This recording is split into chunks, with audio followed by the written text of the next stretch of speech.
भाजप नेते नितेश राणे यांच्या अचलपूर येथील आज होणाऱ्या सभेला सुरुवातीला जिल्हा प्रशासनाने परवानगी नाकारली होती.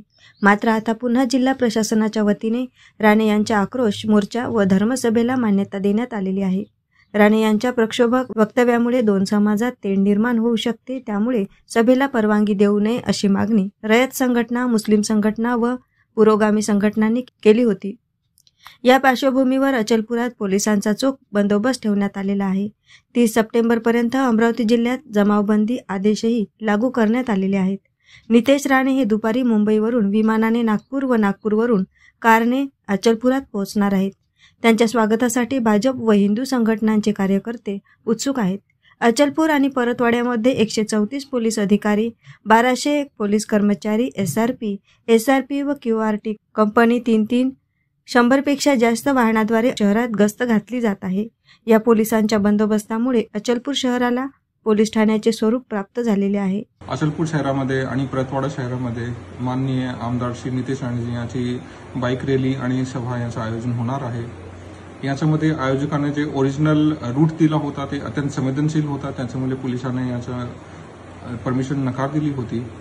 याच्यानंतर आयोजकांना रूट बदलण्याची भूमिका दर्शवली होती. त्याच्यामध्ये आम्ही अचलपूर शहरातील, परतवाडा शहरातील विविध घटकातील जे सर्व प्रतिष्ठित नागरिक आहेत त्यांच्याशी संवाद साधला आणि त्याच्याशी संवाद साधून पोलिसांना एक रूट डिसाईड केलेला आहे. तो रूटमध्ये आम्ही बाईकची परमिशन दिलेली आहे. ते रूट आहे चांदूर बाजार नाका, अचलपूर नाका, माळवेश्वरपुरा गेट, बियाबानी, पोस्टे अचलपूर, झेंडा चौक, तहसील कार्यालय, जयस्तंभ चौक, सदर बाजार, टीव्ही टावर चौक, नरसिंह मंदिर ते कृषी उत्पन्न बाजार समिती अचलपूर. पोलीस अत्यंत तयार आहे. याच्यामध्ये पोलिसांनी जवळजवळ 150 पोलीस ऑफिसर्स यांना तैनात केलेले आहे.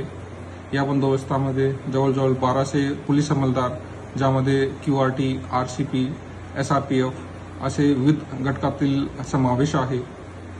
तरी या माध्यमातून माझी सर्व जे अचलपूरवासी आहे किंवा परतवाडावासी आहे सर्वांशी निवेदन आहे आणि सर्वांना आव्हान आहे की याच्यामध्ये आपण कोणताही अफवा किंवा र्युमर आहे त्यांच्यावर विश्वास ठेवू नये आणि सोशल मीडिया याच्यावर जे आहे कोणताही आक्षेपार्ह व्हिडिओ किंवा क्लिप जे आहे ते व्हायरल करू नये. जरी आपल्या निर्देशनात असा कोणताही व्हिडिओ किंवा क्लिप आली असेल तर याच्याशी आपण नजदीकचं जे पोलीस स्टेशन आहे त्याच्यामध्ये आपण सूचित करावा आणि शहरामध्ये, अचलपूर शहरामध्ये, परतवाडा शहरामध्ये आणि आपल्या जिल्ह्यामध्ये शांतता ठेवण्यासाठी पोलिसांना सहयोग करा. धन्यवाद.